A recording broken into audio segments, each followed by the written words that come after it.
Who are we? What are we afraid of? What do we love? Where do we stand in this convoluted global conversation? What do we hold dear? Is it a university diploma? What do we value? Is it the colorful shoes we put on? Or do we really have a unique perspective on certain events, ideas, or people? Or is our thought process on what's happening in the world around us, a copy-paste from that one famous late night show presenter on YouTube? What's our reference point? What do we belong to? Who are we?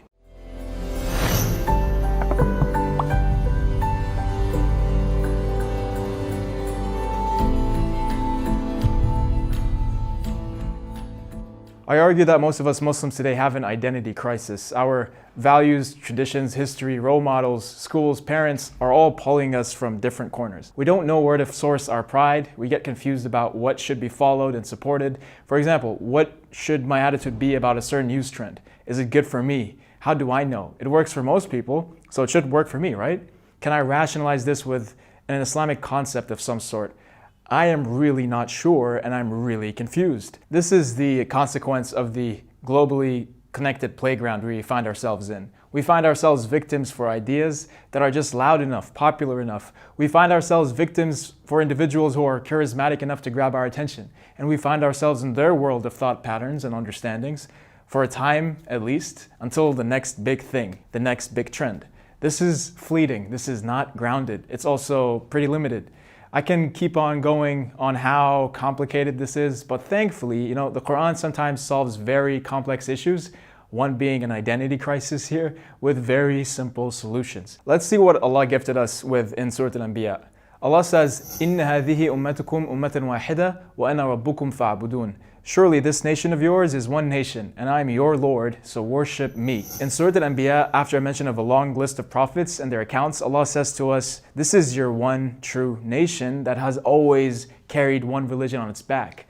This is your true fraternity, your true nation, as it always has been focused on one direction, one that is towards me, and I have been always your Lord, so worship me and me alone. Allah makes it a point to associate us with the greatest nation of human beings that ever lived. He entitles us to a spiritual lineage that goes back to the likes of Adam, Nuh, Ibrahim, Lut, Musa, Sulaiman, Dawood, Yunus, Maryam, Isa alayhim salam. He awards you for your faith a whole family to cling to be proud of. Just like how some of us may find glory with their countries, politicians, or celebrities in being related to them in any capacity, we are also supposed to feel a great form of dignity and empowerment from just being part of Allah's nation. Our religion is our refuge, and it's very epic in scope. You have a history that goes as far as the beginning of time. You have accounts of nations for thousands of years accurately told. We have commentary on our very souls that some spend their whole lives just to understand. We have accounts of what lies ahead after all is done. Point is, you are part of something great. Be proud of what you are part of. Every time you claim to be a Muslim, you are asserting that your character is a product of what all I just mentioned. You're more than all the flashy trends, the propaganda, and the values that this world pushes onto you. You belong to a civilization that's set up by the Lord of the worlds, Rabb al-Alameen. A divine civilization, and that was yours to take the moment you said Ashhadu la ilaha illallah wa ashhadu anna Muhammadan Rasulullah. And of course, this might sound lovely, but practically speaking, you might have a problem with relating to these great concepts and prophets that belong to our faith. Like, some prophets are just so epic, so much out there. Sayyidina Musa pretty much freed a whole enslaved people, the Israelites. And me, myself, and I have a hard time freeing my own self from my own house. Musa talked to God. Sayyidina Yaqub waited patiently for his son to return back to him after decades. But even with that issue of failing to relate, Allah helps us to put these things in perspective. If you're not familiar with Zakaria alayhi salam, he was a prophet who made the dua to have a child at old age. Okay, and yet seemingly impossible, Allah delivered his wish. That's a great story, but many of us think, but that's a prophet, Who am I to get something like this? Allah reveals this verse to us in the beginning of Surah Maryam. Kaf ha ya ayn sad, dhikru rahmati rabbika abdahu Zakaria. Kaf ha ya ayn sad. These are the names of the letters of the Arabic alphabet, and only Allah knows their meaning here, okay?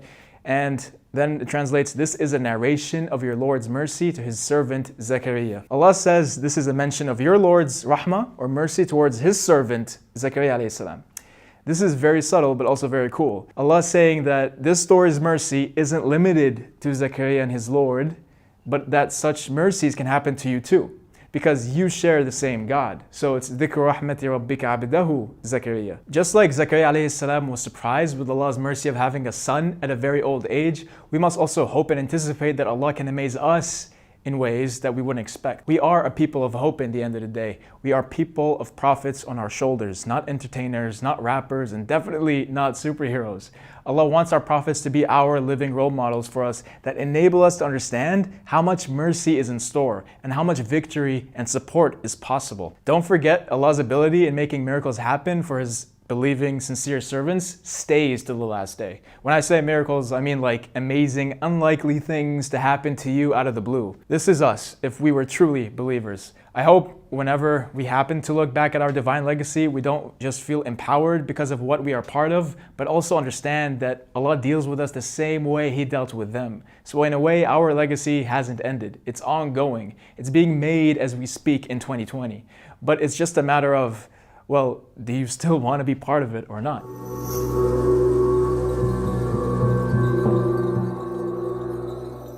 And of course, as always, I just want to remind you, this is not a tafsir. This is a reflection on the established meanings of the verses amongst our scholars.